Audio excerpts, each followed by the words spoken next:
हन्तानं नमो सिद्धानं नमो आयरीयानं नमो उज्जायानं नमो लोये सवसाहुनं।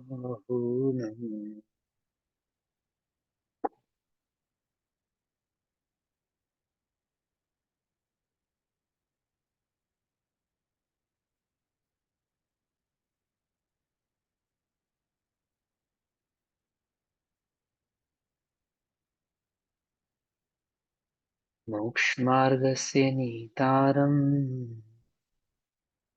भेतारं कर्मभूभृताम् ज्ञातारां विश्वतत्त्वानां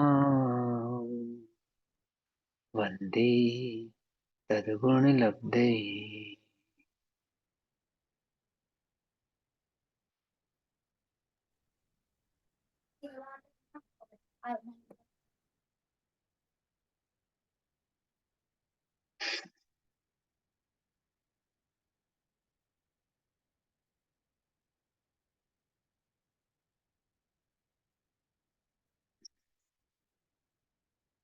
हमारी रात्रिकालीन कक्षा का विषय चल रहा है पांच भाव, और पांच भाव का स्वाध्याय हम सभी आचार्य उमा स्वामी देव रचित तत्वार सूत्र जी अपर नाम मोक्ष शास्त्री जी के माध्यम से कर रहे हैं।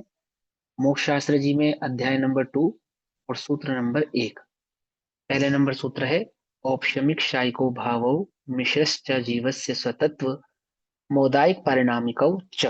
अर्थात जीव के पांच असाधारण अर्थात स्वतत्व अपने निजी भाव हैं, और वो पांच भाव हैं औपशमिक शायिक क्षयक्षमिक औदैक और पारिणामिक। पारिणामिक भाव की चर्चा हमने की, औदैक भाव की चर्चा की, अभी क्षयक्षमिक भाव की थोड़ी चर्चा चल रही है। शब्दों के परिचय के आधार से हमने समझा कि किसको उपशम कहना, किसको क्षय उपशम कहना और किसको शायिक कहना। ये बात समझ में आती है अपने को। उपशम अर्थात जहाँ कर्मों को दबा दिया जाए। कितना दबा दिया जाए? जिस कर्म प्रकृति के उपशम की बात चल रही है उस कर्म प्रकृति का पूर्णतः दबना, उसको उपशम कहते हैं। शायिक जिस कर्म प्रकृति की बात चल रही है उस कर्म प्रकृति का पूर्णतः अभाव हो जाना, तो शायिक। और क्षयोपशम अर्थात कर्म का उदय होना। कितना उदय होना? कि वह जिस गुण के संदर्भ में कर्म के उदय की बात कही जा रही है, जैसे आत्मा के ज्ञान गुण के संदर्भ में, अथवा आत्मा के दर्शन गुण के संदर्भ में, अथवा आत्मा के चारित्र गुण के संदर्भ में। तो जिस कर्म के उदय की बात कही जा रही है उस कर्म का उदय इतना होना कि वह आत्मा के उस गुण को पूर्णतः नहीं ढके, पूर्णतः उसके कार्य को आच्छादित नहीं करे, तो उसको कहते हैं क्षयोक्षम भाव, यानी कि प्रकट भाव। कुछ प्रकट भाव, आत्मा का कुछ प्रकट भाव क्या कहलाता है? क्षयोक्षम भाव कहलाता है। पकड़ में आ गई बात? प्रकट किसका भाव? आत्मा का। आत्मा अर्थात पारिणामिक का। पारिणामिक से संबंधित सभी भावों की चर्चा चल रही है, ठीक है ना। कर्णानुयोग पर्याय की अपेक्षा से कथन करता है, पर्याय की प्रधानता से कथन करता है, द्रव्य की प्रधानता से कथन नहीं करता। समझ में बात? इसलिए पर्याय की प्रधानता से कथन करने के कारण वहां निमित्त नैमित्तिक संबंधों की प्रधानता रहती है, कर्म की सापेक्षता रहती और शुभ अशुभ आदि सभी भावों को जीव का कहा जाता है ना। और उस ही अपेक्षा से यहाँ पे कथन चल रहा है। तो अपनी चर्चा चल रही थी क्षयक्षमिक भाव की। जब आप आगम पढ़ेंगे, आगम अर्थात कर्णन आदि को पढ़ेंगे, तो वहां जीव के क्षयक्षमिक भाव 18 प्रकार के पढ़ेंगे। 18 प्रकार के जीव के क्षयोपशमिक भाव आपको पढ़ने में आएंगे। वहां पे क्षयोपशमिक भावों को 18 प्रकार से किस प्रकार से कहा जाता है, तो उसकी थोड़ी बहुत हम चर्चा यहाँ पे करते हैं। कुछ क्षयोपशमिक भाव में हमने कुज्ञान और सुज्ञान, ये तो अच्छे से समझा ही था। नुपुर दीदी आ जाए हैं बहन, आपने पुरानी कक्षाएं सुन ली सारी या नहीं? सुननी शुरू कर रही है अभी, शुरू करी है, अच्छा, सारी नहीं सुनी है। पहले पहले कोई वाले पे नहीं, ही हूँ अभी। पहले भी कोई बात नहीं। ठीक है, चलो कोई बात नहीं, नहीं समझ में आएगा तो पूछना, वैसे इतना मुश्किल नहीं है, इजी है। देखो यहाँ पे क्या है ना, स्थिति घात, कांडक घात, ऐसे बहुत सारे नाम आपको पढ़ने को मिलेंगे जब आप आगम को पढ़ेंगे और शैक्षणिक भाव आदि की चर्चा करेंगे। पर मैं आपको यहाँ पे सिर्फ मूल मूल बात समझाऊंगा, बहुत ज्यादा उलझाने वाला काम नहीं करूंगा। जैसे जैसे आपकी रुचि हो, आपकी बुद्धि सूक्ष्म होती जाए, तो आप उसको आगे आगे डिटेल में भी पढ़ सकते हैं। लेकिन यहाँ जो मूल बात समझने वाली है वो क्या है, जीव के शैवक्षमिक भाव को, अर्थात शैवक्षमिक भाव को जीव का कहने का क्या मतलब है, कि जीव का प्रकट भाव, कुछ प्रकट भाव, संपूर्ण प्रकट भाव नहीं। जब ज्ञान संपूर्ण प्रकट होगा तो वो शायिक भाव कहलाएगा। जब दर्शन संपूर्ण प्रकट होगा तो वो शायिक दर्शन कहलाएगा। जब चारित्र संपूर्ण प्रकट होगा तो वो चारित्र क्या कहलाएगा, शायिक चारित्र कहलाएगा। जहां पे जीव का वो भाव संपूर्णतः प्रकट हो जाए तो वह शायिक हो जाता है। अब दर्शन के संदर्भ में हमारी चर्चा चली रही थी श्रद्धा के संबंध में। तो क्षयोपम सम्यक दर्शन किसको कहना, देखो, क्षयोपम सम्यक दर्शन किसको कहना, सबसे पहले श्रद्धा गुण, आत्मा का पारिणामिक भाव का श्रद्धा गुण। ये आत्मा है ना, इसमें हमने श्रद्धा गुण को मुख्य कर लिया। और ये कर्मों का उदय है। जब कर्मों का पूर्णतः उदय है तो आत्मा कैसा है, मिथ्या दृष्टि है। श्रद्धा गुण की चर्चा चल रही है ना, मिथ्या दृष्टि है। जब कर्मों का पूर्णतः उपशम है, जब कर्मों का पूर्णतः उपशम है तो क्या है, आत्मा का श्रद्धा गुण कैसा हो गया, औपशमिक सम्यक दर्शन वाला हो गया, है ना। जब जिस कर्म के आच्छादन, यानी जिस कर्म के माध्यम से श्रद्धा गुण ढका हुआ था, कौन से कर्म प्रकृति है वो, दर्शन मोहिनी कर्म की प्रकृति है। दर्शन मोहिनी कर्म की प्रकृति, ये दर्शन मोह, और ये आत्मा का श्रद्धा गुण, ये दर्शन मोह का आवरण, पूर्णतः आवरण। तो क्या है ये पूर्णतः आवरण, मिथ्यात्व है। दर्शन मोह का पूर्णतः उपशम, ये क्या है, औपशमिक सम्यक दर्शन है। दर्शन मोह का पूर्णतः अभाव, ये क्या है, ये छायिक सम्यक दर्शन है। लेकिन दर्शन मोह की एक प्रकृति का उदय, कौन सी प्रकृति का उदय, जिस प्रकृति के उदय आने पर सम्यक दर्शन का नाश ना हो। दर्शन मोह की कितनी प्रकृतियां हैं, टोटल 7 प्रकृतियां हैं, 7। अनंतानुबंधित अनुबंधी चतुष्टय मिलाकर। 4। हाँ तो फिर वो तो सातों कहलाएंगी ना। नहीं, दर्शन मोह दर्शन की टोटल मोहली की 7। तो तीन ही है ना वैसे तो, और अनंत हाँ अनुबंधी वैसे की 7 चार। है, सारी मिला के 7। टोटल 7 प्रकृतियां, 4 प्रकृतियां तो अनंत अनुबंधी चतुष्क की हैं, और 3 जो अभी उसने सम्यक दर्शन प्रकट करते समय बनाई। जब पहली बार जीव ने सम्यक दर्शन प्रकट किया, तो जब सम्यक दर्शन पहली बार प्रकट हुआ, यानी कि जो दर्शन मोह पहली बार उपशम भाव को प्राप्त हुआ, तो उपशम होते ही साथ उस दर्शन मोह के 3 टुकड़े हो गए, सम्यक्त, मिश्र और मिथ्यात्व। उसमें यदि सम्यक्त मोहिनी कर्म प्रकृति, सम्यक्त कर्म प्रकृति का उदय आवे, मात्र सम्यक्त कर्म प्रकृति का उदय, एक उदय, है ना, और बाकी सब ढकी हुई है, ऐसी स्थिति समझो, ऐसी स्थिति। अब इसमें सम्यक दर्शन है या नहीं है, चारित्र नजर, सम्यक श्रद्धा गुण नजर आ रहा है या नहीं नजर आ रहा, आ रहा है। लेकिन श्रद्धा गुण के साथ कुछ कर्म प्रकृति का उदय भी है। कर्म प्रकृति का उदय ना, सम्यक कर्म प्रकृति का उदय। तो कर्म प्रकृति का उदय है, पर कैसा उदय है, उसने श्रद्धा गुण को पूर्णतः आच्छादित नहीं किया है। तो क्या कहलाएगा ये, क्या कहलाएगा ये, क्षयोपम कहलाएगा। क्षयोपम किसको कहना, जिस गुण के संदर्भ में चर्चा चल रही है। जैसे ज्ञान गुण के संदर्भ में चर्चा चले तो ज्ञान पूरी तरह से आच्छादित नहीं होता, नहीं होता। तो इसलिए ज्ञान में क्या नहीं होता, पूर्ण पूर्ण आवरण नहीं होता, सदैव अपूर्ण आवरण ही रहता है। इसलिए ज्ञान का बेसिक भाव तो सदा क्षयोपम ही रहता है ना। और बीच बीच में सम्यक दर्शन, जैसे सम्यक दर्शन होता है और छूट जाता है, होता है और छूट जाता है। क्या ऐसे ही केवल ज्ञान होता है और छूट जाता है, होता है और छूट जाता है, ऐसा नहीं होता ना। तो इसलिए ज्ञान में उपशम प्रकृतियां नहीं होती, ज्ञान नहीं होती, ज्ञान में उपशम प्रकृति नहीं होती। लेकिन क्षय उपशम बना रहता है, कम ज्यादा होता रहता है। और क्या होता है, सीधा क्षय को प्राप्त होता है, क्षयिक होता है। लेकिन श्रद्धा गुण में क्या होता है, उपशम भी होता है, क्षय उपशम भी होता है, उपशम भी होता है, क्षय उपशम भी होता है, उपशम भी होता है, क्षय उपशम भी होता है, और क्षयिक होता है। जब क्षयिक हो जाता है तब उपशम क्षय उपशम होने की संभावना खत्म।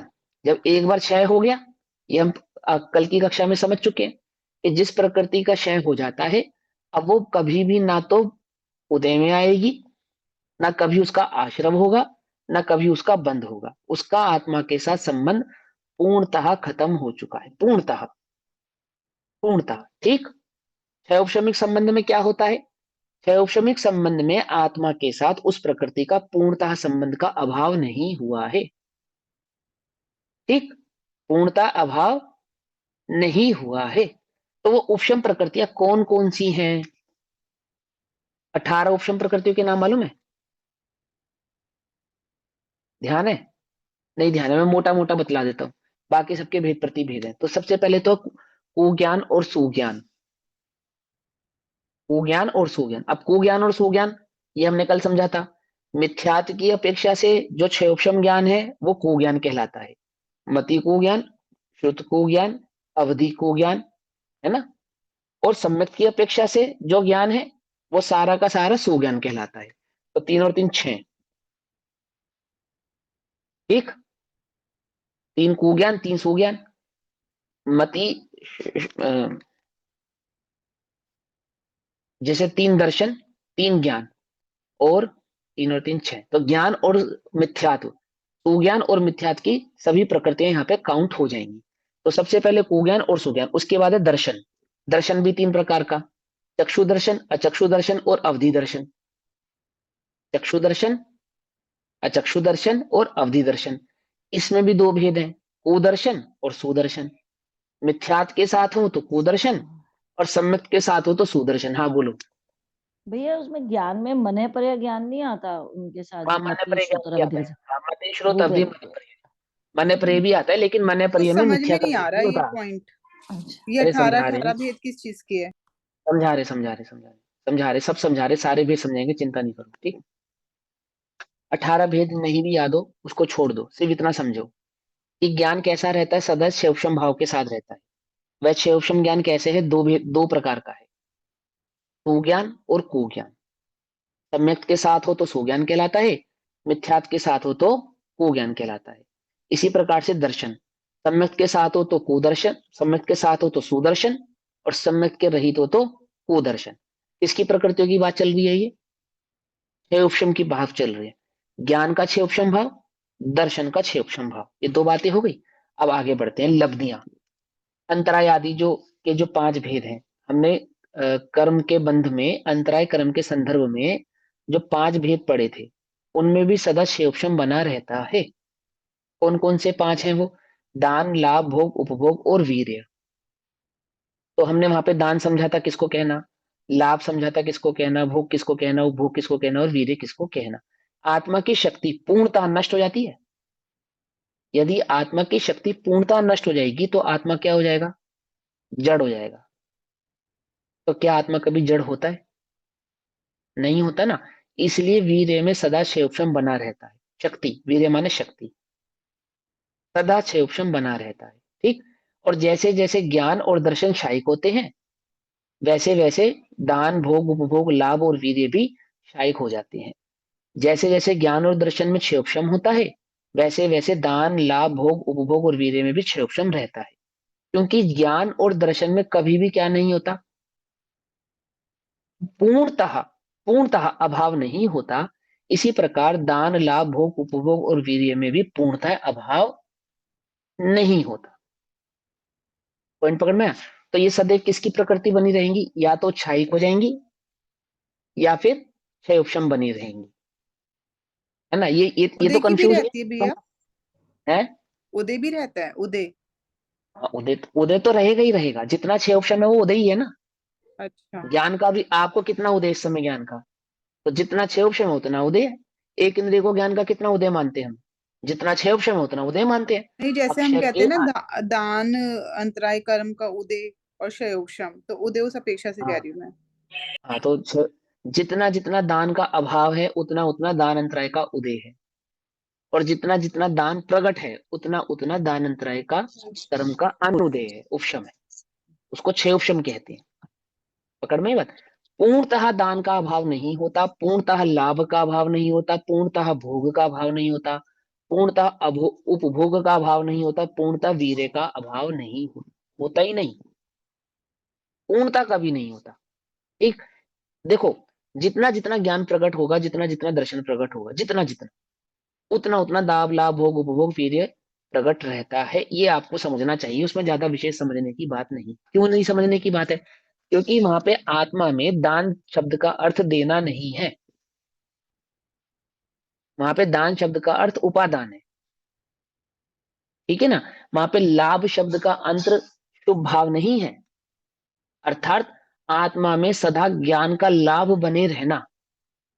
लाभ, देखो आपका लाभ क्या है, मुझे बताओ। आप, हमें कोई लाभ की प्राप्ति हो, मुझे कोई लाभ की प्राप्ति हो, तो मैं लाभ किसको मानता हूँ? धन को लाभ मानता हूँ। ध्यान से समझना। तो सिद्धों को तो लाभ है ही नहीं, क्योंकि उनके पास तो धन है ही नहीं। अलाभ है ना उनके पास, तो कोई लाभ नहीं मिल रहा उनको, है कोई लाभ? तो वास्तविक स्वरूप लाभ का। तो क्या है? हाँ, बस वास्तविक लाभ तो यह है कि जीव का जो स्वाभाविक भाव है वह उसको प्रकट हो जावे, वास्तविक लाभ तो यह है। लेकिन एक बात मुझे बताओ, सारी दुनिया, आपके घर में आग लग गई, मेरे घर में आग लग गई, मेरे पड़ोसी के घर में भी आग लग गई, उसके पड़ोसी के घर में भी आग लग गई, ऐसे सब घरों में आग लग गई। मेरे घर पे, मेरे घर में जब आग लगी तो मेरा 1 किलो सोना बच गया, बाकी सारी संपत्ति जल गई। मेरी और भी संपत्ति थी, मात्र 1 किलो सोना नहीं था, सारी संपत्ति जल गई, 1 किलो सोना बच गया। और अन्य का रुपया भी नहीं बचा। अब मुझे जो 1 किलो सोना बचा है, बच गया मेरा, वो मेरा लाभ है या अलाभ है? बताओ। सब कुछ खत्म हो गया मेरा, 1 किलो सोना बच गया, मेरी मेहनत का कमाया हुआ, और अन्य का कुछ भी नहीं बचा। तो जो मेरे पास बच गया, वो मैं उसको लाभ मानूं या अलाभ मानूं? क्या मानूं बताओ? क्या कहूंगा? कि मेरे पाप कर्म के उदय से मेरी सारी संपत्ति जल गई, ऐसा भी कहूंगा। परंतु मेरे पुण्य कर्म के उदय से मेरा 1 किलो सोना बच गया, ऐसा भी कहूंगा ना। ये उस अपेक्षा एक, सहित कहा जाएगा ना। है ना। अपेक्षा अब जो बचा, अपेक्षा जो भी अपेक्षा लगाएं। है, तो जो बचा हुआ सोना है वह लाभ की कोटि में काउंट होगा या नहीं होगा? इसी प्रकार से जो उघड़ा हुआ ज्ञान है वो लाभ है जीव का। जो उघड़ा हुआ दर्शन है, अभी मुझे ज्ञान का लाभ है या नहीं है? ये जो मुझे प्रकट ज्ञान है, इस ज्ञान, प्रकट ज्ञान की अपेक्षा से मुझे लाभ है ना ज्ञान का, क्योंकि मेरी एक्चुअल जो संपत्ति है वो क्या है? मेरे अनंत गुण। मेरी जो निजी संपत्ति है वो मेरे अनंत गुण है। उन अनंत गुणों का जो घात हो रहा है, घात, उसमें ज्ञान का इतना घात नहीं हो पाया कि मैं जड़ हो जाऊं। बोलो, ज्ञान का ऐसा घात हो गया? ज्ञान का ऐसा घात हो गया कि ज्ञान जड़ हो जाए, अजीब नजर ही ना आए? अक्षर के अनंतवे भाग जितना ही सही, परंतु ज्ञान प्रकट है। ये जो प्रकट ज्ञान है ये लाभ है। क्या कहा? इसलिए लाभ का कभी अभाव नहीं होता। कैसा रहता है? वह सूक्ष्म भाव से प्रकट रहता है, और फिर, या फिर क्षायिक भाव को प्राप्त होता है। अब जितना जितना बढ़ता जाता है, जितना जितना ज्ञान दर्शन चारित्र सुख वीर्य बढ़ता जाएगा, उतना उतना लाभ बढ़ता जाएगा। लेकिन अगर मुझे दर्शन ज्ञान सुख चारित्र वीर्य आदि की प्राप्ति नहीं हो रही है, तो भी मेरे ज्ञान और दर्शन गुण तो पूर्णतः आच्छादित नहीं हुए ना। कर्मों ने उनको पूर्णतः तो ग्रसित नहीं किया ना। तो पूर्णतः जो ग्रसित नहीं हुए हैं, जो बच गए हैं, कुछ अक्षर के अनंतवे भाग जितने जो बच गए हैं, वो लाभ है, वो लाभ है। अब बताओ, सिद्धों का लाभ हम क्या मानते हैं? सिद्धों का लाभ हम क्या मानते हैं? ज्ञान की पूर्णता, चारित्र की पूर्णता, सुख की पूर्णता, यही तो मानते हैं ना। तो ज्ञान और दर्शन और चारित्र, इनको वहां जब काउंट करेंगे, तो क्या ज्ञान दर्शन चारित्र यहां काउंट नहीं होंगे? बोलो, यहां भी तो काउंट होंगे ना। कौन सा ज्ञान पूर्ण ज्ञान प्रगट बनेगा? जो प्रगट है वह ज्ञान, या जो है ही नहीं वह ज्ञान? बोलो। अक्षर के अनंतवे भाग जितना ज्ञान जो उस एक इंद्रिय को प्रकट है, वही ज्ञान तो केवल ज्ञान बनेगा ना। या कोई अलग से ज्ञान आएगा उसके पास? अलग से तो नहीं आएगा ना। तो वो जो पूंजी वहां विराजमान है, कौन सी पूंजी? ज्ञान की पूंजी। वह ज्ञान की पूंजी की इन्वेस्टमेंट से वह केवल ज्ञान प्रकट करेगा। यदि वह पूंजी भी उसके पास नहीं होती, अक्षर के अनंतवे भाग जितने ज्ञान भी उस एक इंद्रिय के पास नहीं होता, बोलो उसे जीव है कौन कहता? कौन कहता कि वो ज्ञानी है, ज्ञान स्वभावी है? ऐसा कौन कहता? कोई नहीं कहता। समझ में बात क्या है उसका लाभ? लाभ यानी कि वह जो ज्ञान भाव उसका प्रकट है वह उसका लाभ है, उस ज्ञान का ही वह भोग कर रहा है। बोलो, ज्ञानी हो अज्ञानी किसका भोग करते हैं? वस्तु का भोग करते हैं, पदार्थ का भोग करते हैं, द्रव्य का भोग करते हैं। आत्मज्ञानम स्वयं ज्ञानम ज्ञानाद अन्यत करोति किम। ज्ञान के सिवा क्या कर सकता है? जिसका वह कर्ता होता है उसी का भोक्ता होता है। क्या कहा? वस्तु जिसकी कर्ता है उसी की भोक्ता है। वास्तव में ज्ञान आत्मा तो ज्ञानादि गुणों का भोक्ता है। बोलो, ज्ञान में ज्ञेय कृत अशुद्धता नहीं होती, सम्यक दृष्टि के या मिथ्या दृष्टि के? बोलो, ज्ञान में ज्ञेय कृत अशुद्धता नहीं होती, तो सम्यक दृष्टि के ज्ञान में नहीं होती या मिथ्या दृष्टि के ज्ञान में नहीं होती? सम्यक दृष्टि दोनों के। के ज्ञान में। हाँ, दोनों के ज्ञान में नहीं होती। ज्ञेय कृत अशुद्धता दोनों के ही ज्ञान में नहीं होती, है ना? ज्ञाक्रांत नहीं होता ज्ञान कभी, अर्थात ज्ञेयों को ग्रहण नहीं करता, ज्ञेयों को भोगता नहीं है। भोगता तो ज्ञान को ही है, ये तो उसकी मान्यता है कि मैं ज्ञेयों को भोगता हूं। तो ज्ञान का भोग, और वह ज्ञान का भोग कैसा है? ज्ञान एक बार भोगने के बाद समाप्त, निरंतर उपभोग। पकड़ में ही बात, वह ज्ञान कभी अभाव को प्राप्त नहीं होता, ऐसे उपभोग। हाँ जेमी, तुझे बोलिए। भैया मुझे ये लाइन समझ में नहीं है कि ज्ञेय कृत अशुद्धता नहीं होती। हाँ मैं तो बता देता इसके हूँ। लिए इस दर्पण के समक्ष आपने बर्फ का गोला रखा, तो दर्पण ठंडा होता है या नहीं होता? बोलो, दर्पण में बर्फ दिखेगी या नहीं दिखेगी? पहला क्वेश्चन तो ये है। दिखेगी, तो दर्पण ठंडा हो जाता होगा। दर्पण में आग लग जाती होगी, अगर दर्पण के समक्ष आग रख दी जाए तो दर्पण में आग लग जाएगी नहीं लग जाएगी? दर्पण में आग दिखेगी या नहीं दिखेगी? आग तो दिखती है पर उष्णता नहीं होती। ऐसे ही ज्ञान में ज्ञेय तो दिखते हैं पर ज्ञेय कृत अशुद्धता नहीं होती, अर्थात ज्ञेयों में जो परिणमन होता है वो परिणमन ज्ञान में नहीं होता। ज्ञान सदैव ज्ञान ही बना रहता है, ऐसा ज्ञेय कृत अशुद्धता नहीं होती। किसके? कि ज्ञान में नहीं होती भैया, किसके कुसके नहीं, ना सम्यक दृष्टि के ना मिथ्या दृष्टि के। ज्ञान सदैव शुद्ध ही है। आंख कभी अशुद्ध होती है तुम्हारी? बोलो, आंख से तुमने गंदगी देखी, सड़क पे चलते हो ना, तो गोबर भी पड़ा होता है और भी कुछ पड़े होते हैं, कई प्रकार की अशुद्धताएं पड़ी होती है, तुम्हारी आंख देखती है, तो देखती होगी तो अशुद्ध हो जाती होगी? नहीं। अगर तुम छू लो तो हाथ अशुद्ध हो जाता है, और अगर तुम देख लो तो आंख अशुद्ध नहीं होती। गजब हो गया। क्यों नहीं होती आंख अशुद्ध? क्योंकि ज्ञेयकृत अशुद्धता नहीं होती, ज्ञान में ज्ञेयकृत अशुद्धता नहीं होती। ज्ञान कैसा है? आंख जैसा, जानता देखता तो है, भोगता नहीं। समझ में आई बात नहीं समझ में आई? आपका मन गंदा हो सकता है, आपकी आंखें गंदी नहीं होती। क्यों? ऐसा कहते हैं ना कि मेरा मन खराब हो गया, पर कभी किसी ने ये नहीं कहा कि मेरी आंखें खराब हो गई। आंखों की खराबी क्या है? आंखों से ना दिखना आंखों की खराबी है, बस। दिखने को कोई खराबी नहीं मानता। अच्छे दिखने को आंख अच्छी और बुरा दिखने पे आंख खराब, ऐसा ही है ना? नहीं है ना? आप दर्पण में चेहरा देखो, चेहरे पे लगी गंदगी नजर ना आए, बाकी पूरा चेहरा नजर आए, तो आंख अच्छी है या खराब है? कि भैया आंख खराब है तुम्हारी, तुम्हें दिख नहीं रहा, और वो दिखे, वो जो गंदगी है, वो जो बुराई है वो दिखे, तो आंख अच्छी है, वो गंदगी खराब है। चेहरा खराब है पर आंख को कोई खराब नहीं कहता। ये कृत अशुद्धता नहीं होती ज्ञान में। ये कुछ बात समझ में आई? ज्ञान में जितना ज्यादा झलके, आंख जितना ज्यादा देख पाए, जितना अधिक देख पाए, उतनी बढ़िया आंख मानी जाती है। जितना कम देख पाए, जितना ज्यादा कम देख पाए, उतनी अशुद्धता मानी जाती है। बोलो, ज्ञान तुम्हारा शुद्ध है या शुद्ध है? कि उसमें जो 6 ऑप्शन है ना वही अशुद्धता है, बाकी कुछ अशुद्धता नहीं है। कम देख पा रहा है, हम तो लोकालोक जानने वाले हैं, सामर्थ्य तो कितना है लोकालोक को जानने का, और जान नहीं पा रहे इतना सा भी कि उस बराबर में क्या है, घटना घट रही है। कुछ बात समझ में ही नहीं आई? तो वहां पे क्या नहीं होती? ज्ञेयकृत अशुद्धता नहीं होती, ऐसा। तो उसका लाभ सदैव उसको प्राप्त रहता है, और वह ज्ञान में जानने की शक्ति, वीर्य, शक्ति, जानने की शक्ति पूर्णता खत्म हो जाती है। बोलो, एक इंद्रिय जीव सुख दुख का अनुभव करता है या नहीं करता है? सुख का तो नहीं करता, दुख का अनुभव करता है या नहीं करता है? कैसे जानता है कि मैं दुखी हूं? ज्ञान से तो जानता है। तो जानने की शक्ति बरकरार है ना वहां, उस शक्ति को वीर्य कहते हैं।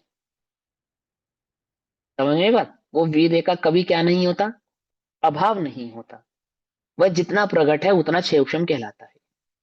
थोड़ा प्रकट है तो थोड़ा क्षेपक्षम कहलाता है, अधिक प्रकट है तो अधिक क्षेपक्षम कहलाता है। और वीर्य अंतराय का पूर्णतः अभाव है तो वह वीर्य शायिक कहलाता है। क्या अवस्था नहीं होती उसमें? उपशम अवस्था नहीं होती।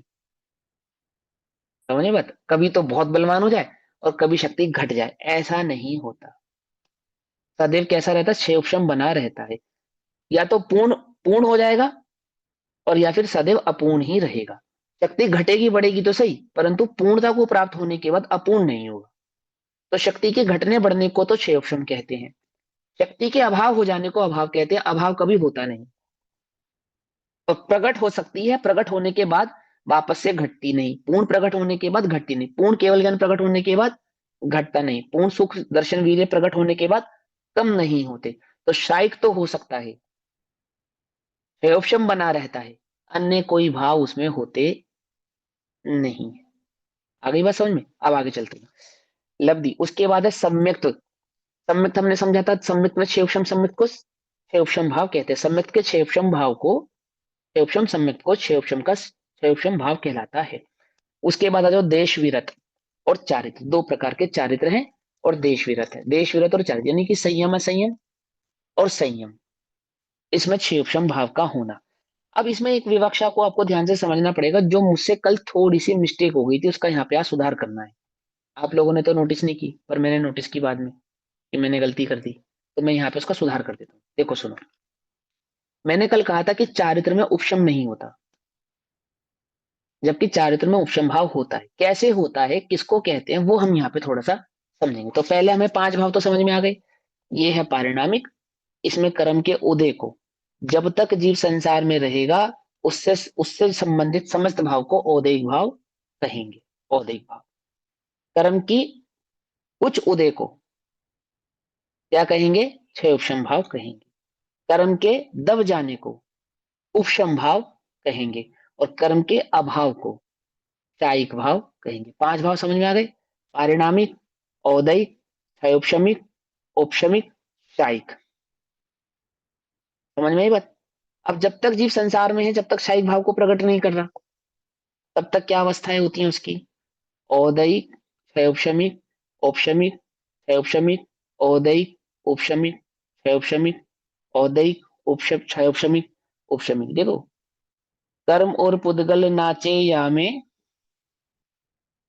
देखो, सर कर्म जीव और उपाधि पुद्गल, है ना, जीव जीव और और पुद्गल पुद्गल नाचे नाचे नाचे या से में, और कर्म कर्म उपाधि। उपाधि है। समझ, नाच हो रहा है ना, डांस हो रहा नहीं हो रहा है? अनादि से जीव के साथ संसार में क्या घटित हो रहा है? किसी गुण में क्षेपक्षम भाव, किसी में उपशम भाव प्रकट होता है, होता ही रहता है। मिथ्या दृष्टि के साथ उपशम भाव नहीं होता। मिथ्या दृष्टि के साथ क्षेपक्षम होते, क्षेपक्षम होते, क्षेपक्षम होते, क्षेपक्षम होते, क्षेपक्षम होते। कुछ बात समझ में? ये कौन नाच रहा है? कर्म नाच रहा है या जीव नाच रहा है? कौन नाच रहा है? बोलो, जल्दी जल्दी बोलो। कर्म नाच रहा है ना, और दिखता जीव। है कि जीव नाच रहा है। कर्म नाच रहा है, जीव नहीं नाच रहा।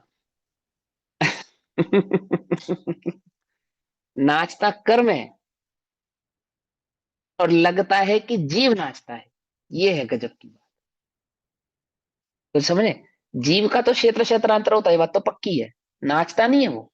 नाचने का मतलब होता है उपशम छह उपशम भाव का, औदैहिक उपशम छह उपशम, औदैहिक उपशम छह उपशम, इन भावों का बार बार घटना बढ़ना, अर्थात छह उपशम भाव का और औदैहिक भाव में जो घटना बढ़ना होता है। जैसे औदैहिक भाव है, औदैहिक भाव तो जीव तो पारिणामिक जैसा है वैसे ही रहता है, तो ये औदैहिक भाव बदलते रहते हैं। चार गति, पांच इंद्रियां, ठीक है। और ये ये तो नहीं हिल रहा, ये तो नहीं हिल रहा। कौन हिल रहा है? ये तो टस से मस नहीं होता, जैसा है वैसा का वैसा ही रहता है। एक इंद्रिय पर्याय में भी 2 इंद्रिय पर्याय में भी, 3 इंद्रिय पर्याय में भी, 4 इंद्रिय पर्याय में। लेकिन क्या कहा जाता है, जीव और पुद्गल नाचे या में। और उपाधि किसकी है, कर्म उपाधि है, कर्म है उनको नचाने वाला वास्तविक में। तो पकड़ में बात, कर्म जीव को क्या कर रहा है, नचा रहा है। अभी ध्यान से समझना, निमित्त नैमित्तिक संबंध की अपेक्षा से कथन कर रहा हूं, यहाँ पे द्रव्य नु की विवक्षा को मत लगाना, ठीक है। कल मेरा कान पकड़ने लगो भैया, जीव पुद्गल जीव को कैसे नचा सकता है, कर्ता कर्म संबंध नहीं है, ये नहीं है, वो नहीं है। यहाँ समझा रहे हैं जो अपेक्षा से, क्योंकि कर्णा युग में क्या है, कर्म जो होता है वो जीव को संसार में भटकाता है। कर्म किसे कहते हैं, क्या परिभाषा थी बोलो, कर्म किसे कहते हैं, संसार में परिभ्रमण परिभ्रमण के कारण को कर्म कहते हैं। ये परिभाषा पढ़ी थी ना हमने। तो संसार में परिभ्रमण का कारण, परिभ्रमण किसके परिभ्रमण का कारण, जीव के। जीव के परिभ्रमण का कारण कौन, कर्म। कर्म क्या करता है, जीव को नचाता है। पकड़ में ही बात, ये नाच रहा है जीव इसके साथ। अब पुद्गल, पुद्गल माने वो जो आपका शरीर आदि देह आदि ना, इन सबको पुद्गल कहा यहाँ पे। जो नो कर्म है, नो कर्म को पुद्गल कहा, द्रव्य कर्म को कर्म कहा, और जीव को, जीव के नाम से, भाव कर्म को जीव के नाम से पहचाना। तो जीव और पुद्गल यानी कि नो कर्म नाचे यहाँ में। कर्म उपाधि है, मुझे ये जो देह मिली है किसकी अपेक्षा से मिली है, जैसे कर्मों का आश्रव मैंने किया, बंद किया, उस कर्म के उदय के अनुसार मुझे देह प्राप्त हुई। मेरे शरीर का जो जितना भी स्ट्रक्चर बना हुआ है ना, सब कर्म उपाधि है। रंग कर्म उपाधि है, बाल कर्म उपाधि, आंख नाक सब कर्म उपाधि, इवन मेरी वाणी, मेरा क्षेपशम, सब कुछ कर्म उपाधि है। पकड़ में ही बात, नहीं पकड़ में, है ना। ये क्या होगा, क्षेपशम घटेगा बढ़ेगा, शरीर कैसा होगा, बदलेगा, इसमें निरंतर क्या होगा, बदलाव होता रहेगा। लेकिन जो मैं हूं पारिणामिक भाव, वो कैसा हो, वह कैसा होगा, वह तो सदैव जैसा है वैसा ही रहने वाला है। अब चारित्र की बात, तो देश विरत यानी कि जो पंचम गुण स्थान आदि तक, यानी कि चौथे गुण स्थान से लेकर चौथे गुण स्थान को करना नियोग में चारित्र काउंट नहीं करते। पहले तो ये समझो आप, एक अपेक्षा से ना, वहां पे चारित्र किसको काउंट करते हैं, पंचम गुण स्थान को ही चारित्र काउंट करते हैं।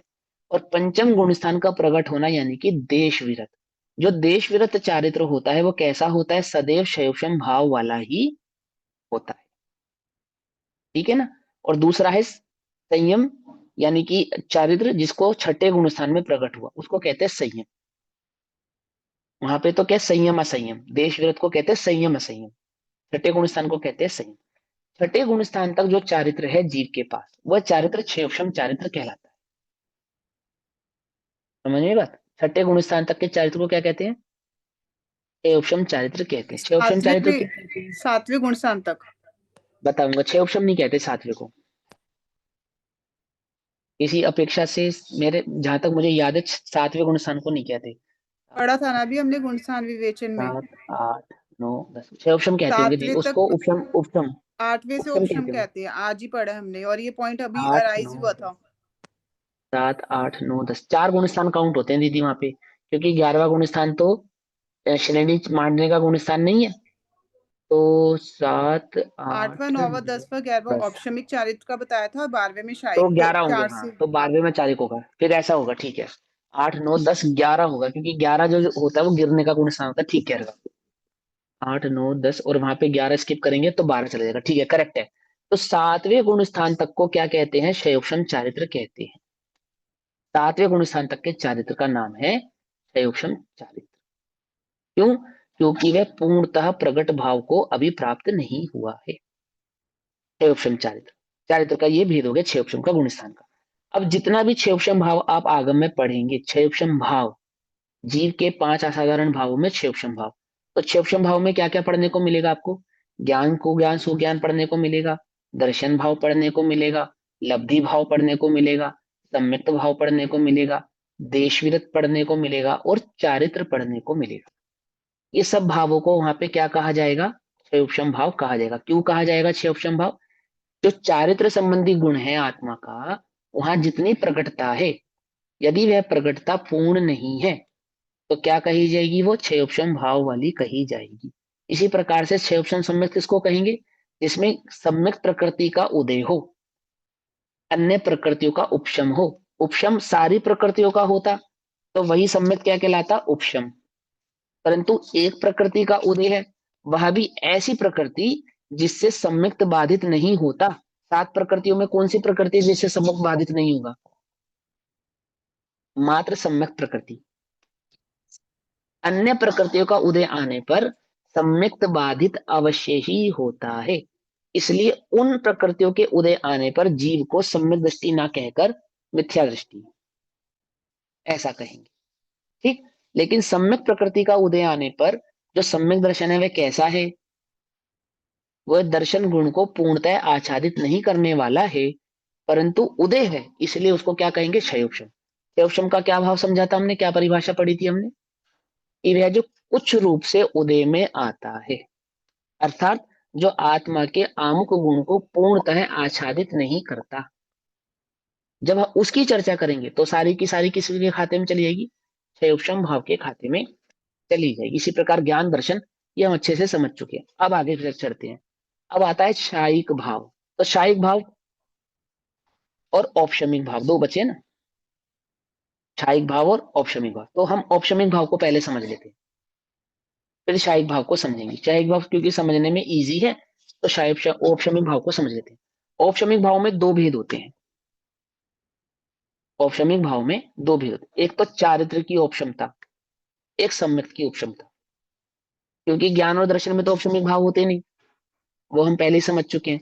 अगर ज्ञान में ज्ञानावरणीय का उपशम होगा तो जीव क्या हो जाएगा? क्या हो जाएगा? केवल ज्ञानी। ज्ञानावरणीय कर्म का उपशम होने पर जितनी देर ज्ञानावरण का उपशम रहेगा उतनी देर जीव क्या कहलाएगा? केवल ज्ञानी कहलाएगा। और फिर वो उस उपशम का फिर उदय आएगा तो केवल ज्ञान का क्या हो जाएगा? अभाव हो जाएगा। ऐसे ही दर्शन का उपशम होगा तो केवल दर्शन कहलाएगा, और फिर दर्शन कर्म का उदय आएगा तो क्या हो जाएगा? फिर अभाव हो जाएगा। तो ऐसा तो होता नहीं। तो उपशम में दो भाव होते हैं। कौन कौन से उपशम में दो भाव होते हैं? एक तो औपशमिक सम्यक दर्शन यानी कि श्रद्धा गुण में उपशम होता है ना। एक चारित्र में भी उपशम भाव होता है। चारित्र में उपशम चारित्र कहते हैं उसको। क्या कहते हैं उसको? उपशम चारित्र।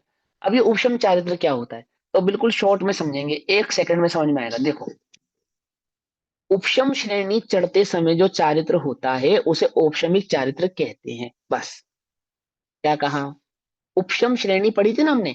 उपशम श्रेणी कौन से गुण स्थान से चढ़ी जाती है? श्रेणी कौन से गुण स्थान से चढ़ी जाती है? 8वें गुण स्थान से चढ़ी जाती है।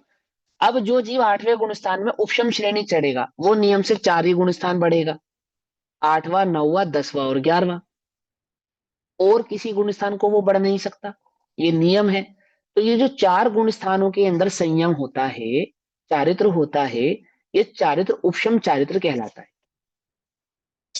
क्यों कहलाता है उपशम चारित्र? क्योंकि चारित्र संबंधी जो कर्म प्रकृतियां हैं, क्या कहा फिर से बोलूं? चारित्र संबंधी जो कर्म प्रकृतियां हैं, कौन कौन सी है चारित्र संबंधी कर्म प्रकृतियां? चारित्र मोहिनी कर्म संबंधी, अर्थात जो 3 चतुष्क है ना, अप्रत्याख्यानावरण, प्रत्याख्यानावरण और संजुलन, जो 3 कषाय है ना, और बाकी वेद आदि हो गए और 25 कषाय आदि हो गए, ये सारी की सारी किसमें आती है? चारित्र मोहिनी कर्म की प्रकृतियों में काउंट होती है। ध्यान से समझना, जो चीज समझ में ना आए मुझसे तुरंत पूछ लेना, अभी के अभी इसको क्लियर कर देंगे। बाकी ये नाम आप सबने पढ़े हैं, सुने हैं, आपको याद होंगे, इसलिए मैं इनका नाम ले लेकर ही आगे बढ़ रहा हूँ। हमें समझना है औपशमिक भाव। 2 प्रकार से औपशमिक भाव होता है। पहला औपशमिक भाव कौन सा है? औपशमिक सम्यक दर्शन को जीव का औपशमिक भाव कहते हैं। कोई कंफ्यूजन इसके अंदर? औपशमिक सम्यक दर्शन होता है ना, कितनी देर के लिए होता है? 1 अंतर मुहूर्त के लिए होता है, नियम से 1 अंतर मुहूर्त के लिए ही होता है। द्योतोपशम सम्यक दर्शन भी होता है एक। उस द्योतोपशम सम्यक दर्शन को भी जीव का औपशमिक भाव कहा जाता है। समझ में आई बात? द्योतोपशम सम्यक दर्शन कब होता है? श्रेणी चढ़ते समय। श्रेणी चढ़ते समय जब जीव श्रेणी चढ़ता है तो जीव को द्योतोपशम सम्यक दर्शन होता है। किसको होता है द्योतोपशम सम्यक दर्शन? उपशम सम्यक दर्शन वाला जीव अथवा क्षयोपशम सम्यक दर्शन वाला जीव जब श्रेणी चढ़ते हैं तो उनको वहां पे उपशम सम्यक की प्राप्ति होती है। उस उपशम सम्यक का नाम होता है द्वितीयोपशम सम्यक दर्शन। बस इतनी सी बात यहाँ पे समझना, ज्यादा डिटेल हमें यहाँ पे अभी पढ़नी नहीं है। तो एक तो सम्यक दर्शन में उपशम भाव होता है, सम्यक दर्शन के उस उपशम भाव को जीव का औपशमिक भाव कहते हैं। एक बात क्लियर, कोई कंफ्यूजन नहीं। दूसरा भेद है उपशम का चारित्र का। तो कौन से चारित्र को उपशम चारित्र कहते हैं? कि जिस जिस गुण स्थानों में जीव उपशम श्रेणी चढ़ता है, उन गुण स्थानों के चारित्र को उपशम चारित्र कहते हैं। क्यों कहते हैं उपशम? हमने तो सुना था कि जिसका उपशम होगा तो चारित्र में अनंतता भाव प्रकट हो जाएगा। कि भैया वहां पे चारित्र को उपशम करता हुआ बढ़ता है, अर्थात चारित्र कर्म की जो प्रकृतियां है ना, मोहिनी कर्म की, चारित्र मोहिनी कर्म की प्रकृति, उनको दबाता हुआ आगे बढ़ता है, उपशम करता हुआ, एक एक बाद एक, एक के बाद एक के बाद जितनी भी प्रकृतियां हैं, उन प्रकृतियों की जितनी भी स्थितियां हैं, उसका जितना भी रस अनुभाग आत्मा की सत्ता में पड़ा है, सबको उपशम करता हुआ, दबाता हुआ। तुमने कभी देखा होगा कि तुम जब अपने घर से कहीं घूमने के लिए बैग लगाकर जाते हो, तब तो कपड़े और बैग बिल्कुल सेट रहता है, ना ना बैग बड़ा छोटा होता है, ना कपड़े ज्यादा होते हैं। लेकिन जब तुम वापस आ रहे होते हो, तब बैग छोटा हो जाता है, कपड़े ज्यादा हो जाते हैं। ऐसा हो जाता नहीं हो जाता? देखा तुमने, नोटिस किया कभी? जबकि हमने उसमें एक रुमाल भी नहीं बढ़ाया होता, लेकिन वही सामान जब हम घर से चले थे तो अच्छे से सेट हो गया था। और वही वही उसी सामान को जब वापस आते हुए पैक करते हैं, तो ऐसा लगता है बैग छोटा हो गया या कपड़े बड़े हो गए नहीं हो गए। ऐसा होता है। क्यों होता है वो तो पता ही है हमें। अब हम क्या करते हैं, उसमें उपशम करते हैं। उपशम करते हैं, समझ? मानो उसको दबा दबा के उस बैग के अंदर सेट करते हैं। तो क्या होती है बैग की स्थिति? बैग ऐसे फूल जाता है, नहीं फूल जाता? फूल जाता ना। तो उपशम का मतलब होता है दबाना। दबाना कैसे दबाना? इस प्रकार से दबाना कि अब उनका उदय आएगा ही आएगा, आएगा ही आएगा। आपने उनको सिर्फ दबाया है, आपने उनको सेट नहीं किया है, आपने उनको सही तरीके से एडजस्ट नहीं किया है, आपने उसके अंदर को मना उसका अभाव नहीं किया है, क्षय नहीं किया है, आदि आदि।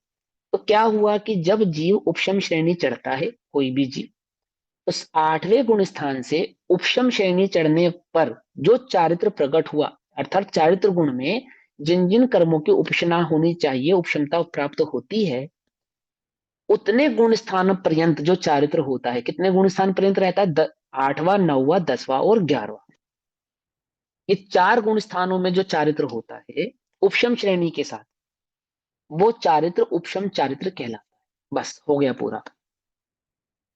पकड़ में आ गई बात? दो बातें, उपशम के दो भेद, एक को उपशम सम्यक दर्शन को उपशम भाव कहना, अथवा द्वैतोपशम सम्यक दर्शन को सम्यक दर्शन का भाव कहना, दोनों एक ही बात। और एक उपशम चारित्र को चारित्र का भेद कहना, औपशमिक चारित्र। पॉइंट पकड़ में आया? जीव के पांच असाधारण भावों में उपशम भाव कौन सा है? एक चारित्र संबंधी है, एक सम्यक दर्शन संबंधी है। वो जीव का असाधारण भाव है, चौथे नंबर का असाधारण भाव, जिसका नाम है औपशमिक। काउंटिंग के हिसाब से पहला, हमारी काउंटिंग के हिसाब से पांचवा, समझ अभी जो हम समझ रहे हैं तो चौथा। कंफ्यूज तो नहीं हुए?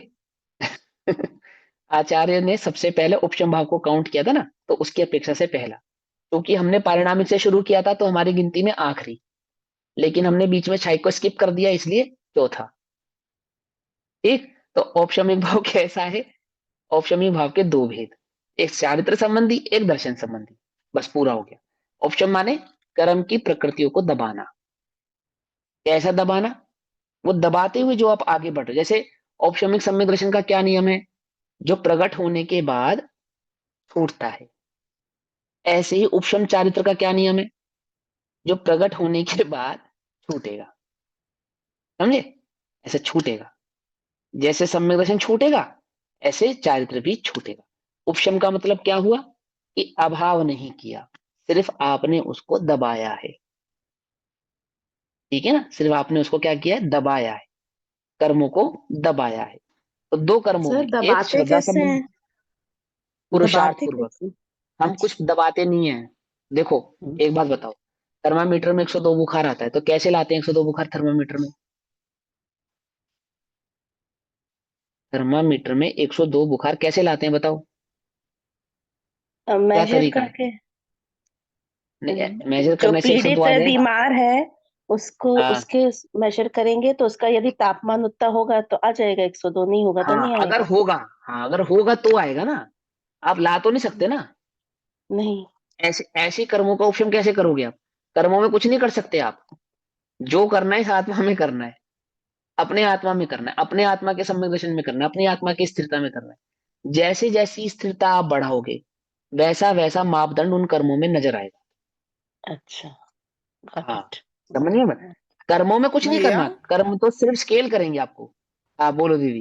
भैया जैसे हमने 8वें गुण स्थान के बाद उपशम चारित्र पढ़ा, मतलब यहाँ पे हाँ, हमने 8वें गुण स्थान के बाद जो अप्रतिख्यानावरण आदि जो 3 कक्षाएं बची, हमने उसका सबका क्रम से उपशम, पुरुषार्थ उपशम पूर्वक होता है। उपशम दबाते चले गए।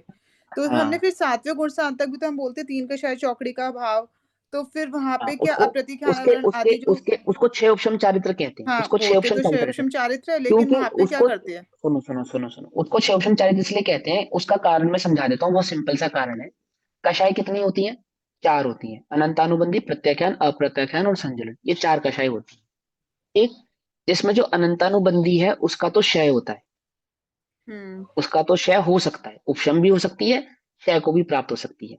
लेकिन जो अन्य तीन कषाय हैं, इनकी विसंयोजना होती है और सीधा क्षय को प्राप्त होती है। विसंयोजना का मतलब, अन्य 3 विसंयोजन कक्षाएं का कौन सी? अप्रत्याख्यान, प्रत्याख्यान और संजलन, इनका क्षय नहीं होता, इनका क्षय 12वें गुण स्थान में होता है, तीनों का ही। समझे में? यहाँ पे हम ये अनंतानुबंधी का अपेक्षा क्षय, ये भी लगा सकते हैं, जो हम वो क्षयोक्षम की डेफिनेशन लगाते हैं कि सर्वघाती स्पर्धकों का उदयभावी क्षय आदि, और वो सर्वघाती प्रकृतियों का लगेंगी तो सदवसन। लगेगी तो ये सारी डेफिनेशन, अच्छा, लेकिन वो मतलब वो 6वें डेफिनेशन, 7वें गुण स्थानवर्ती जीव के हाँ लिए। लेकिन वो डेफिनेशन कैसे लगेगी मैं वो बतला रहा हूँ आपको। ठीक है, अभी सभी ध्यान से समझना, सभी को समझ में आ जाएगा, बहुत मुश्किल नहीं है। चारित्र मोहिनी क्रम की चार कषाय होती हैं। चारित्र की बात चल रही है ना, दर्शन में अनंतानुबंधी को भी काउंट करते हैं, लेकिन यहाँ पे दर्शन की बात नहीं कर रहे, हम किसकी बात कर रहे हैं? चारित्र की बात कर रहे हैं। चार कषाय चारित्र का भेद है। इन चार कषायों के अभाव में कौन सा चारित्र प्रकट होगा? यथाख्यात चारित्र प्रकट होगा। ठीक, ये चार कषायों का जब अभाव हो जाएगा तो कौन सा चारित्र प्रकट होगा? यथाख्यात चारित्र प्रकट होगा। यथाख्यात यानी कि अनंत चारित्र, उसको अनंत चारित्र कहते हैं। ठीक है ना? इस अनंत अनंत को प्रकट होने में ये चार बाधक है। अब इसमें जो पहले नंबर की है अनंतानुबंधी, इसका क्षय भी होता है, उपशम भी होता है। अगर आपने उपशम सम्यक दर्शन किया है तो इसका उपशम हो गया, यदि आपने छह उपशम सम्यक दर्शन किया है तो इसका छह उपशम हो गया, और यदि आपने शायिक सम्यक दर्शन प्रकट किया है तो इस प्रकृति का क्षय हो गया। अब बची ये तीन प्रकृतियां।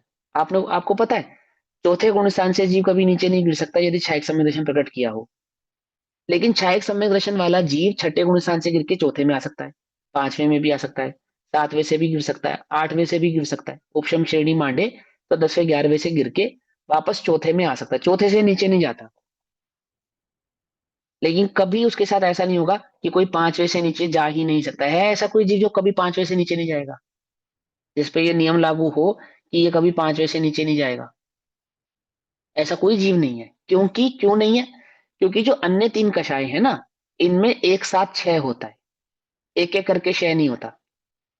यानी कि पहले आप कहो कि अप्रत्याख्यान का क्षय हो गया, प्रत्याख्यान का क्षय हो गया, और फिर संजुलन का क्षय हो गया, ऐसा नहीं होता। तो क्या होता है? इनकी विसंयोजना होती है, जैसे जैसे गुणस्थान बढ़ता है, यानी कि पांचवें से छठा गुणस्थान बढ़ा, तो ये जो अप्रत्याख्यान कषाय है इसका विसंयोजन हो जाएगा, यानी कि ये जाकर कन्वर्ट हो जाएगी प्रत्याख्यान नामक कषाय में। जब छठा गुण स्थान आएगा तो प्रत्याख्यान जो कषाय है ये जाके कन्वर्ट हो जाएगी संजुलन कषाय में, ये जाकर मिल जाएगी इसके अंदर, विसंयोजना हो जाएगी इसकी। समझ में आई बात? हालांकि विसंयोजना तो इसकी भी होती है, पर मैं अभी आपको कंफ्यूज नहीं करना चाहता, इसलिए इसको क्षय ही मानो।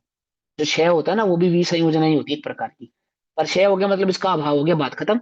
और बाकी का क्या होता है? इनकी विसंयोजना होती है। विसंयोजना का मतलब होता है मैनेज होना, एक का एक के अंदर जाके मैनेज हो जाना, अप्रत्याख्यान का प्रत्याख्यान के अंदर जाके कन्वर्ट हो जाना, प्रत्याख्यान का अप्रत्याख्यान में और अप्रत्याख्यान का संजुलन में जाके कन्वर्ट हो जाना। समझ में आई बात? तो कौन, अब कन्वर्जन हो गया, तो जब कन्वर्जन होता है तो वापस से डाइवर्जन भी होता है। जिस चीज का कन्वर्जन पॉसिबल है उस चीज का डाइवर्जन भी पॉसिबल है। अर्थात जो अप्रत्याख्यान प्रत्याख्यान में गई थी वो प्रत्याख्यान में से वापस बाहर निकल के अप्रत्याख्यान रूप प्रकट हो सकती। आई बात समझ में? नहीं समझ में आई? अब क्या होता है कि जो छठे गुण स्थान तक, सातवें गुण स्थान तक जो जो चारित्र होता है उसमें तो क्षय उपशम होता है, अर्थात वहां पे ये जो संजुलन है ना, संजुलन, इसका तीव्र उदय है। संजुलन का क्या है? तीव्र उदय। तीव्र उदय होने के कारण उन गुण स्थानों को क्षयोपशम गुण स्थान कहा जाता है, मतलब चारित्र की क्षयोपशमता कही जाती है, क्योंकि जो जो कषाय है ना, कषाय, जो जो कषाय उस गुण स्थान में होनी चाहिए उस कषाय का तीव्र उदय है। क्या कहा? पकड़ में आई बात? नहीं पकड़ में आई? तीव्र उदयता के कारण। लेकिन उसी कषाय का जब हम, उसी तीव्र उदय का जब हम अभाव करते जाएं, उसको घटाते जाएं, घटाते जाएं, घटाते जाएं, तो जो घटाने की स्थिति है वो कौन से गुण स्थान में बनती है? वो आठवें गुण स्थान में बनती है, छठे और सातवें में नहीं बनती।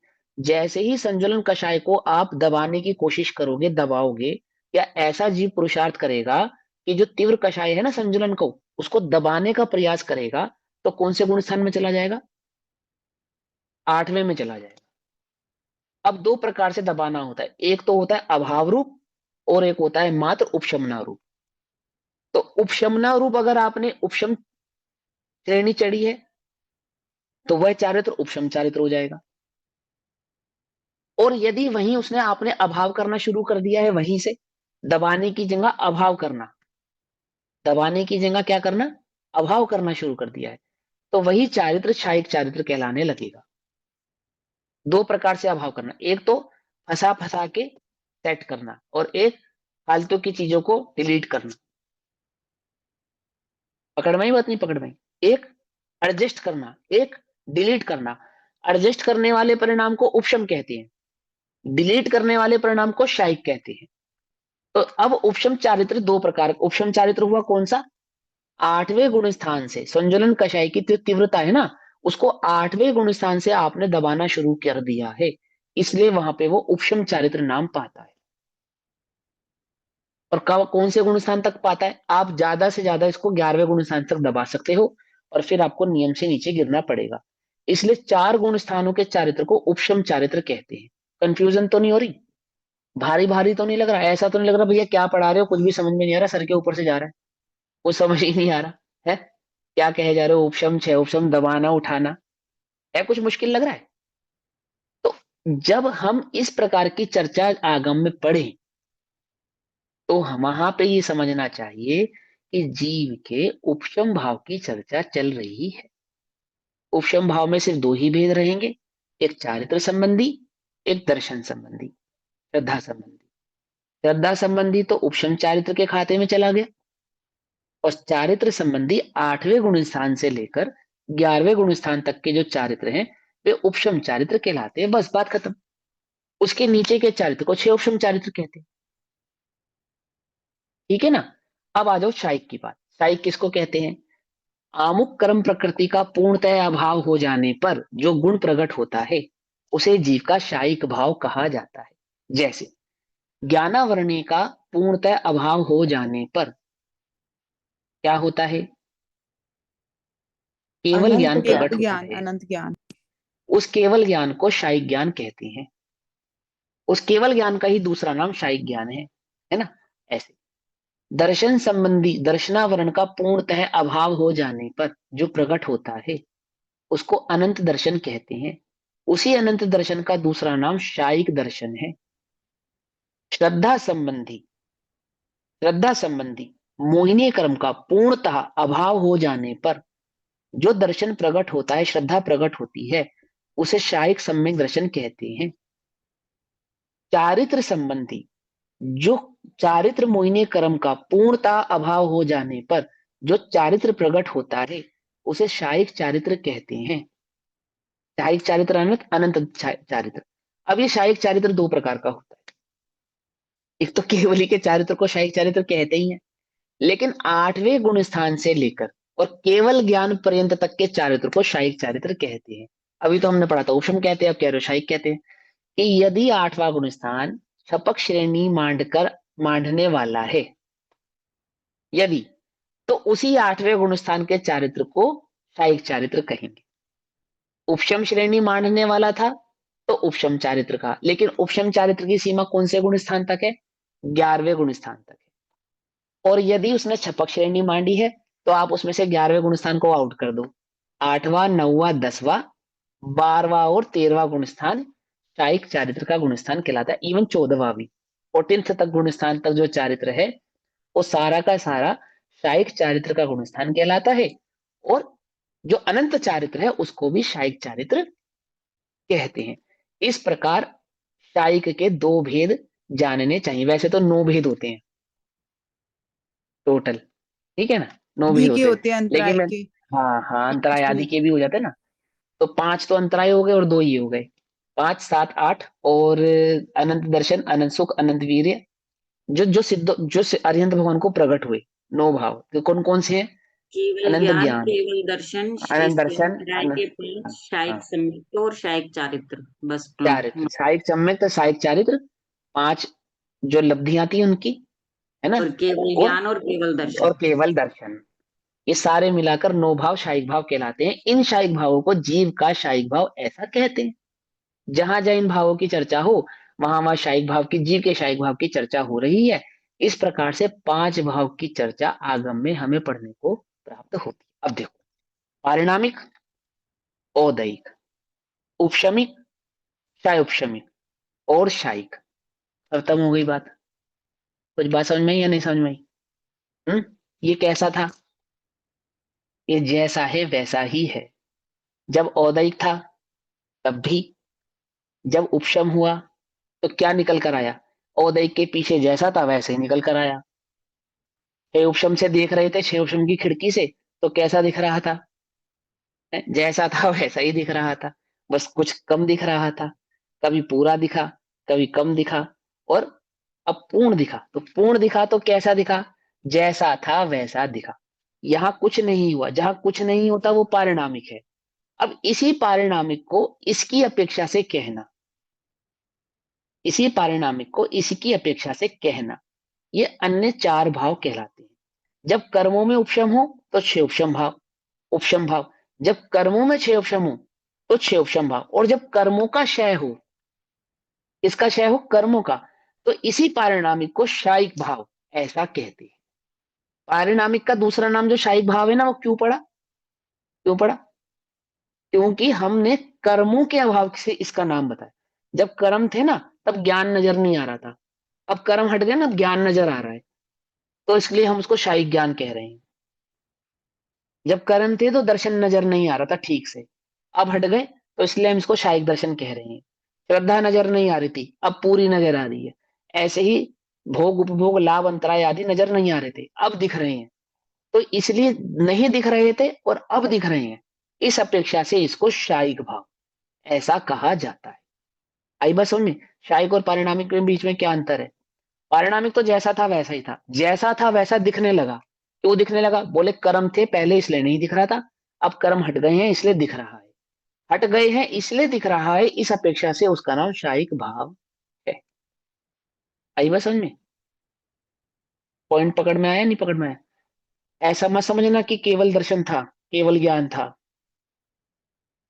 ऐसा मत समझना। वो मैं पहले समझा चुका हूँ पिछली कक्षाओं में कि ये हटा तो केवल ज्ञान प्रकट हो गया, ऐसा नहीं समझना, ठीक है ना। वहां विवक्षाएं हम क्लियर कर चुके। यहाँ तो साधारण भाव की अपेक्षा से समझा रहे। साधारण ज्ञान, दर्शन, सुख, वीर्य आदि जो जीव के स्वाभाविक गुण है उसकी अपेक्षा से समझा रहे। तो औदैहिक, उपशमिक, सॉरी औदैहिक, उपशमिक, औपशमिक और शायिक हो गए 5 नाम।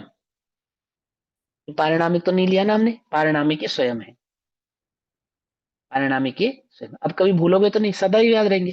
ये जीव पारिणामिक है, कर्म के उदय की अपेक्षा से औदैहिक, कर्म के क्षय उपशम की अपेक्षा से क्षय उपशमिक, कर्म के उपशम की अपेक्षा से औपशमिक और कर्म के क्षय की अपेक्षा से क्षयिक। ऐसे जीव के 5 असाधारण भाव होते हैं। और इन 5 असाधारण भावों की संधि करने से, समझने से, ज्ञान करने से क्या लाभ होता है? जीव के परम पारिणामिक भाव की दृष्टि स्पष्ट होती है। स्पष्टतः जीव का पारिणामिक भाव समझ में आता है। स्पष्टतः जीव की अवस्था, जीव का भाव, जीव का स्वभाव समझ में आता है। इस अपेक्षा से ये 5 पारिणामिक भाव को समझकर और परम पारिणामिक भाव को, 5 भावों को समझकर परम पारिणामिक भाव की दृष्टि करना ही इस जीव के लिए इष्ट है। क्यों इष्ट है? क्योंकि कर्मों में जब भी उपशम होगा इस पारिणामिक की दृष्टि से ही होगा। कर्मों में जब भी क्षय उपशम होगा तो इस पारिणामिक की दृष्टि किए बिना नहीं होगा, और इन कर्मों का जब भी क्षय होगा इस पारिणामिक की दृष्टि किए बिना नहीं होगा। इसलिए पारिणामिक क्या है? मूल है, प्राण है, प्राण है। इस प्राण की दृष्टि करने से कर्म क्षय को प्राप्त होते हैं, ऐसा हमें जानकर जल्दी ही सम्यक दर्शन प्रकट करना चाहिए। इस भावना के साथ आज की कक्षा को विराम देते हैं। तब तक के लिए सर सभी को जय जिनेन्द्र। सर ओम नमः सिद्धेश्वराय। सर एक क्वेश्चन पूछे हाँ जी, पूछिए। तो अब हमको पुरुषार्थ की अपेक्षा से समझाए ना कि जब हम पारिणामिक की दृष्टि कर रहा है मेरा जीव, मैं खुद, तो उसमें किस तरह का पुरुषार्थ है जो वो उससे फिर उपशम हो रहा है, और कैसा कि क्षय उपशम, अच्छा एक का तो नहीं होगा, बट आप उस तरह से बताइए पुरुषार्थ के इससे दृष्टि से। पहली और दूसरी कक्षा सुनो, उसमें पूरा पुरुषार्थ की अपेक्षा से समझा दिया है, फिर भी मैं बतला अच्छा देता हूँ। अच्छा, फिर से सुनते हैं। फिर भी मैं बतला देता हूँ कि कर्मों में हम कुछ नहीं करते।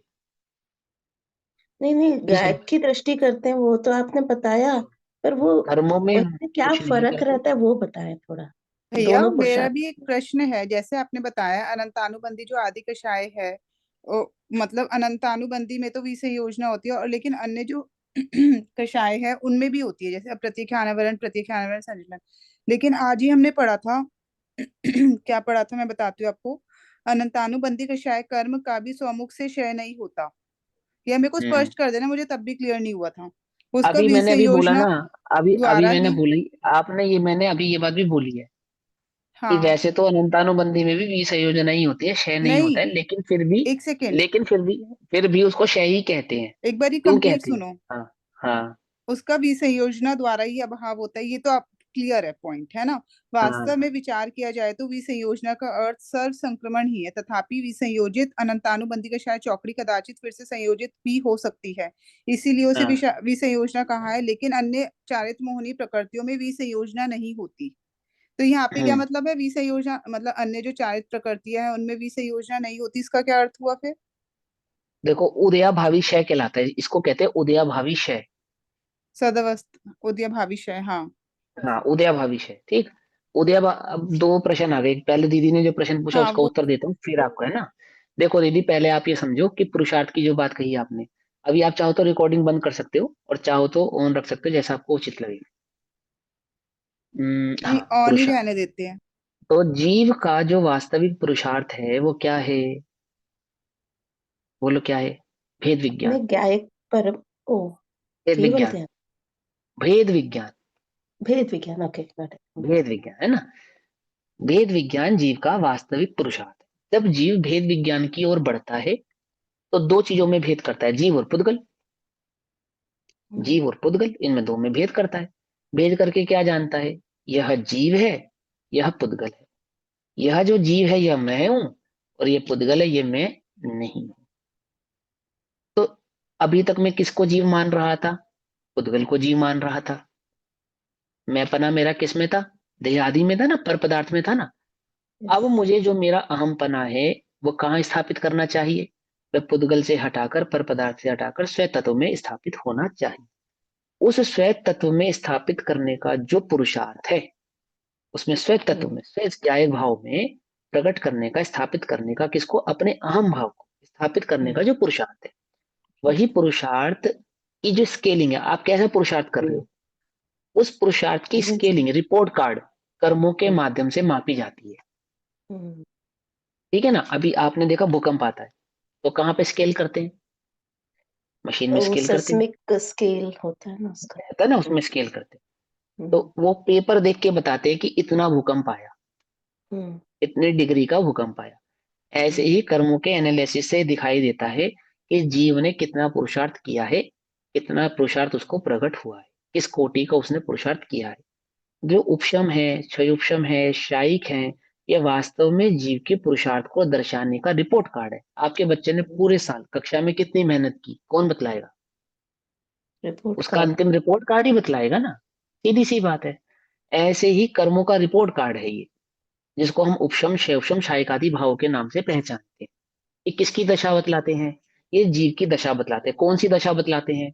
जीव ने जो पुरुषार्थ किया उसकी भी दशा बतलाते हैं, यदि पुरुषार्थ नहीं किया है तो उसकी भी दशा बतलाते हैं। अर्थात इसका जीव मतलब जिस भी सर, प्रकार का परिणाम करता है, जिस प्रकार का भाव करता है, वह दर्शाया जाता है इनके माध्यम से। अब बोलो किसका मतलब क्या? इसका मतलब कि कितना उच्च कोटि का पुरुषार्थ, क्या माने कि वहाँ कर्मों में वो संक्रमण, उदीर्णा ये सब हो रहा है, हम्म, और हाँ उसी सब का कुछ होता है चेंजेस अकॉर्डिंग टू हिज भाव, मतलब क्षोभशम और जीव के उपशम में परिणाम यही से। फर्क आ जाता है। हाँ, गॉट जीव इट। के परिणाम ओके। से। जीव जितना ज्यादा शक्कर मिलाई आपने, दूध उतना ज्यादा मीठा लगेगा। हाँ हाँ, ठीक है तो ठीक है, दूध की जो गॉट इट। मिठास है वो दूध की मिठास है, शक्कर की मिठास है? नहीं, मिठास तो शक्कर शक्कर की। की है। हाँ। हम्म, ऐसे ही जीव ने जितना पुरुषार्थ किया उतना कर्मों में दिखेगा। हाँ, अच्छा, तो हाँ। कर्मों के अभाव है या जीव का पुरुषार्थ है? है तो जीव का पुरुषार्थ ही, है तो और नहीं, जीव का रिजल्ट पुरुषार्थ आया ही है। कर्मों के अभाव रूप। हम्म, हाँ, रिजल्ट नहीं है, वो तो दर्शा रहे हैं। रिजल्ट दर्शाने भी का। वही है। रिजल्ट भी वही है, एक्चुअल में तो जीव में ही आ रहा है। जो जीव में सम्य ही दर्शन आया। की प्राप्ति हो रही है वो जीव को हो रही है। जीव ने अपना कचड़ा जो साफ सम्य कर दर्शन दिया। की प्राप्ति हो रही है वो जीव को हो रही है ना। हो जो रही सुख है, की हाँ। प्राप्ति हो रही है वो जीव को हो रही है। जो कषाय आदि का भाव होने पर निराकुलता प्रकट हो रही है वो जीव को हो रही है। और अनंत दर्शन सुख ज्ञान वीर्य आदि की ओर जो जीव बढ़ रहा है तो जीव बढ़ रहा है। गुणों की जो प्रकटता हो रही है वो जीव के गुणों की प्रकटता हो रही है। कर्म के माध्यम से तो सिर्फ स्केल कर रहे हैं उसको। हम्म, yes। हमारी गड़बड़ ये है कि हम स्केलिंग को, देखो रिपोर्ट कार्ड में नंबर बदल देने से बच्चे की योग्यता बदली जा सकती है? नहीं जाते, नहीं। हम्म, सीधा बात है ना। ऐसे ही आप हम्म, कर्मों की योग्यता बदलकर जीव की योग्यता बदलना चाहते हो, जबकि होना चाहिए कि जीव की योग्यता बदलेगी तो कर्मों की योग्यता आपको आप बदली हुई नजर आएगी, हम्म, अपने आप नजर आएगी। आप किससे दुखी हो बोलो? कर्मों से या अपनी योग्यता के अभाव से? योग्यता के अभाव पुरुषार्थ से। की कमी से, हम्म, है ना। हम्म, वास्तविक दुख आपको कर्म नहीं दे रहे हैं। हम्म, वास्तविक दुख आपके पुरुषार्थ की कमी है। हम्म। आप तभी अपने तो पुरुषार्थ की चौथे कमी गुण को नहीं स्थान पहचानते। में जब वो इतना हाँ, पुरुषार्थ करता है तो कितनी अनंत गुणी निर्जरा उसकी वैसे ही हो जाती है उसी समय। होती है, सब हो रही होती और है, ठीक है। कर्मों में अब भी ये सार हो। विसंयोजना होती है फिर। हाँ, गॉट हाँ। इट। ओके, अब थैंक यू। आ जाओ शालिनी दीदी के क्वेश्चन पर। शालिनी दीदी का क्या क्वेश्चन था? बेसिकली विसंयोजना से संबंधित क्वेश्चन है उनका, है ना। शालिनी दीदी क्वेश्चन रिपीट करो, क्वेश्चन क्या था आपका एक बार? भैया वहां लिखा हुआ था कि, वहां लिखा हुआ था 8वें गुण स्थान में ना, ये अभी आज ही पढ़ा था हमने, तो वहां लिखा था हम्म। अन्य चालित मोहनी कर्म की प्रकृतियों का विसंयोजना नहीं होता। हाँ मतलब हाँ, वहां आपने पे बोला ना अन्य चार। अप्रति। सुनो सुनो, समझाता हूँ। हाँ। विसंयोजना नहीं होता और वो विसंयोजना होता है, उसका मतलब क्या है? जैसे दर्शन मोहिनी प्रकृति की विसंयोजना होती है जिस प्रकार, कैसे हो जाती है? यानी शायिक भाव से, जिसको शायिक सम्य दर्शन कहा, इस प्रकार का विसंयोजन होना कि फिर से उसका कभी उदय नहीं आएगा। उदयाभावी क्षय कहते हैं उसको। उदयाभावी क्षय का मतलब क्या होता है तो सही, पर उदय कभी नहीं आएगा। उस वर्तमान समय में नहीं आएगा। कभी नहीं आएगा। नहीं, उदय भविष्य का तो ये पढ़ा हमने, वर्तमान समय नहीं में नहीं होता है नहीं उदय नहीं का। नहीं नहीं नहीं नहीं नहीं नहीं, यहाँ वी संयोजन समझो। शायिक सम्यक हाँ। दर्शन जब जीव प्रकट करता है, उस शायिक सम्यक दर्शन के प्रकट करते समय, करने के समय जो अनंतानुबंधी होती है उसका क्या हो जाता है? तो दो प्रकार से उसका कथन है। पहला कथन तो है कि उसका क्षय हो जाता है, अभाव हो जाता है। हम्म। लेकिन उसका वास्तविक भाव यह है कि अभाव नहीं होता है, उसकी विसंयोजना हो जाती है। और किस प्रकार से विसंयोजना हो जाती है? कि इस प्रकार से विसंयोजना होती है, इस प्रकार से मैनेज होती है कि अब वह कभी भी उदय में नहीं आएगी। हम्म। ठीक है। समझ में आई बात? लेकिन अन्य प्रकृतियों के साथ ऐसा नहीं होता। अन्य प्रकृतियों में क्या होता है? अन्य प्रकृतियों में मैनेज भी होता है और डिसमैनेज भी होता है, अर्थात उनमें विसंयोजन भी होती है, एडजस्टमेंट भी होती है, और डिसएडजस्टमेंट भी हो जाती है। समझ में आ गई बात? अनंतानुबंधी का क्षायिक समय दर्शन प्रकट करते समय जो विसंयोजन भाव होता है, ऐसा विसंयोजन भाव अन्य प्रकृति में नहीं होता। पढ़ो अब दोबारा, क्या पढ़ा था आपने उसी लाइन को शुरू से। निकालना पड़ेगा, एक सेकंड। हाँ निकालो, करो समाधान फटाफट इसका। ये मेरे को फोन पर ही समझा देना, मेरे को थोड़ा समझने में टाइम लगेगा, क्लियर नहीं चलो हो। तो फिर कोई बात नहीं, मेरे समझाने से नहीं समझोगे, अपनी योग्यता से ही समझोगे। वो मेरे को अभी ये विषय योजना पॉइंट पहले भी क्लियर नहीं हो रहा कई बार इसे ना। हाँ, कोई बात नहीं। ठीक है, और कोई प्रश्न? और किसी का कोई प्रश्न है? नहीं, चलो तो सर सब सर आराम करो। सर सर मुझे वो ये वाली जो लाइन होती है ना, उदया भावी 6, वो वाले